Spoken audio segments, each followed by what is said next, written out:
Alam nyo ba na may mga bansa pa rin na sumusunod sa lumang tradisyon na ang mga babae ay kailangang iserkom?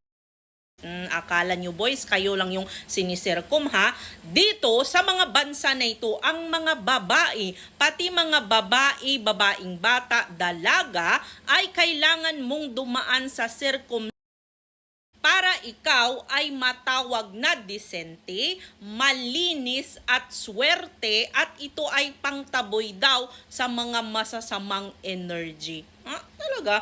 So, ang mga bansa na gumagawa ng mga tradisyon na ito ay kabilang dito ang Guinea at Somalia. Ang Guinea at Somalia ay halos 98% na mga babae ang siniserkom nila.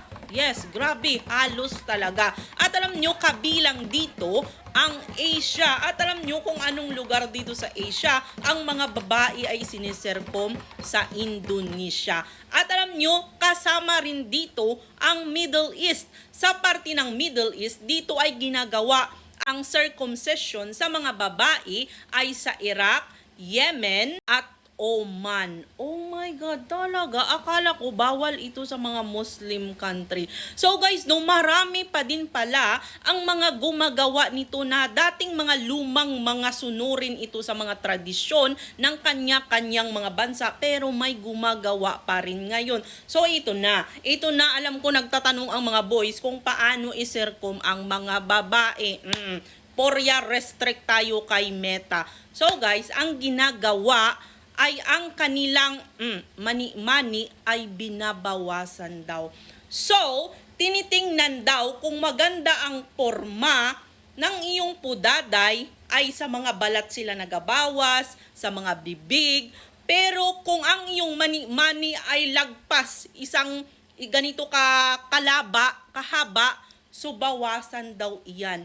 So parang ina-arrange nila ang mukha ng iyong pudaday.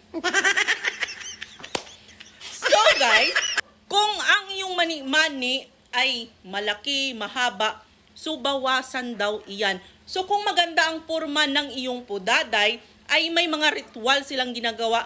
Either lagyan ito ng singsing o di kaya lagyan ng tato. Yes, ganyan po sila magserkom sa mga babae.